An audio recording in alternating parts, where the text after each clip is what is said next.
And if you're down for more infotainment, information, and entertainment, like and subscribe in between the lines.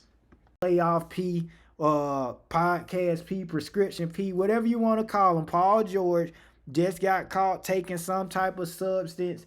25 game suspension, which is a $12 million deductible pay. And he kind of like owned up to it. He ain't try to appeal it. And from my understanding, his blame, his blame was mental health. So now when we talking about, you ain't heard that? You ain't heard he gonna contribute. I didn't see mental health. I didn't see him say that. Okay, yeah. He said he was taking something for mental health. Like this is what it was. Like he's taking something for mental health. So now we talk about again talking about pressure and talking about now the pressure on the character. It kind of feel like a cop out. It kind of feel like a cop out. Some people and you, I would love to ask Skyler this. I ask him. I ask Lawson. You know, they would say Paul George for sure is a Hall of Famer in they book. Now me and you would laugh, but no, like prime example, Carmelo Anthony's son, Cayenne, said that Paul George was his GOAT. And he wasn't joking. And that's where I get confused, and that's where I say it's a disconnect between the youth and our age group when it come to winning. Yeah, he might have the talent. I want to put some in your mind right quick. You don't remember when Carmelo Anthony played with the OKC, right? Yeah, I remember because Paul George was on that team. So that's what probably Cayenne is doing, and he grew up around that, and he was seeing Paul George every single day. He was only there 1 year. Go ahead. No, I'm saying it could be that. Go ahead. I was just mentioning that to you. So it could be that. That's all. But I would say this. I would say this. And go ahead and finish your thought. Finish, because I got something to say about this. Again, I ain't here to bash Paul George. Like I said, we literally talked about it last night when you mentioned. I said, man, I'm not talking about Paul George. I only want to talk about winners. But Paul George got the talent. I will say this to just keep it on a positive note for him. Paul George talent.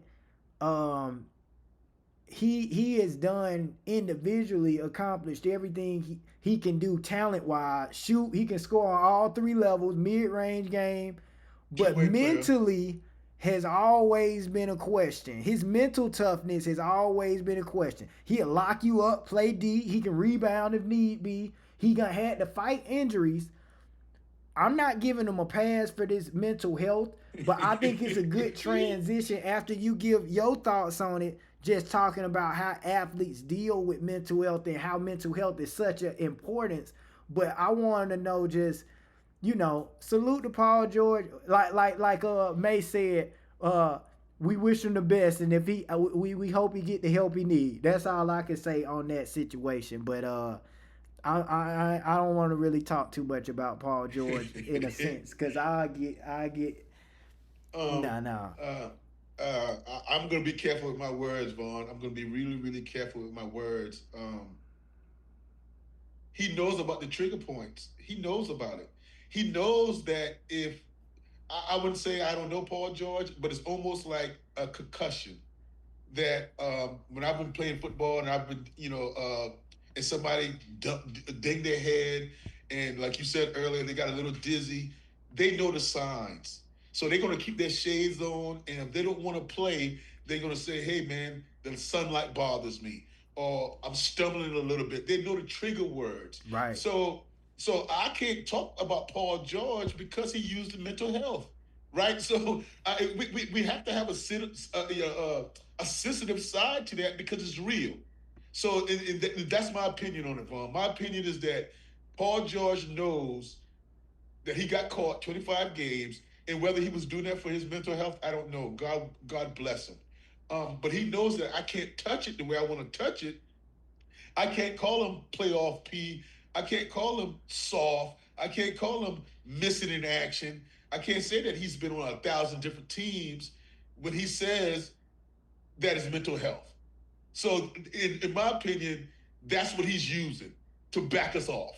But and I just want to say, in my opinion, brother, think about this: when they went, I think the Clippers was like one of the top seeds, and they got beat by Dallas in the playoffs, or they might have been a Yeah. 4 or 5 seed. He Right. said then his mental was all messed up because of the because COVID, because they was in the bubble, and he said mentally he wasn't. He said that back then. So it's Right. not his first time saying something mentally, and you know from experiencing injury, ACL injuries, and I know he had worse than just one ACL. He got That's right. shattered his leg. Mentally, we seen with Derrick Rose and how that can take a toll. So I want to transition off of him because, I mean, Yeah. one side people is gonna say, yeah, like you saying, you using that as an excuse, buddy. Like, you using that as an excuse. You gotta look. They say you gotta say it like this when you say it though. You using that as an excuse, but at the same time, you can relate where it comes to athlete that get injured and wondering, are you ever gonna play again? What's the mind state? And then, of course, we'll have Tia because our next episode we gonna talk more about adversity. But I want Right. to know, like, what was your mind state when you tore your ACL? Because that was your first major injury for real. Yes. Yes. Yeah, what was your mind state when it occurred? Did you know it was the ACL initially? Uh, and just what was some things that you was able to do to try and get you out those dark spaces? Because only people that kind of been through it can understand what those dark spaces are when it Right. come to trying to come back from an injury. Vaughn, I played the next play. That was third down. That was second down when I tore my ACL. Somebody leg whipped me on the back, and I was in NFL Europe, and it was almost like you shake your knee off. Like, golly, something happened to my knee. Goodness, we've all been there. Like, golly, what happened? So I played the next down, and I went to the sideline. I'm like, this don't feel right. My knee was very, very loose. Um, to get back as soon as possible.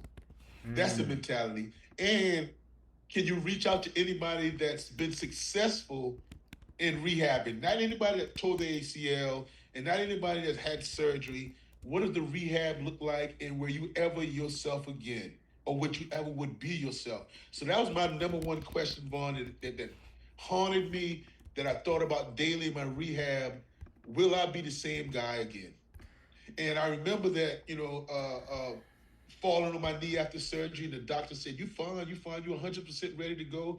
I'm gonna release you to play ball." And I got tackled, and my knee hit right on the turf, and I said, oh man, And when the doctors came on the football field, they twisted the knee like you do on the ACL and see if it's intact, and they said, "You okay?" And I'm like, "Oh, am I?" So it's the fear. But it's the It's the fear. mental. It's the Yeah, mental. It's yeah, not the yeah. physical. Yeah, that's it. It's the mental and the fear of will I get back, and the mental of can you ever compete? And not only that, Vaughn, if you put all your eggs in one basket, and I hadn't told you this before, and this is very, very good for you to hear. If you put all your eggs in one basket, it's going to really mentally drain you. Because if you don't have any others outside of, not say income, but worth or provision to be able to do something others outside of it, then you in no man's land. So when Mm. I told my ACL, I'm like, hey man, what's next? Do I have any more skill sets? Do I have any more tools in my toolbox to be a successful human?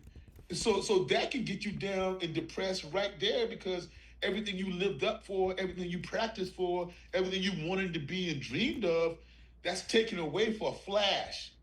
That's it Right. for a flash, and then you wondering who am I now? And if you put all those if you put your whole life into sports, whole life into your profession and your job or whatever, when something happens, that's the mental health. That's the problem when you look at it and like, hey man, what do I have to offer to society? So I'm not saying Paul George is going through that, but that's what I went through. I'm like, what's next? You've been playing ball all your entire life.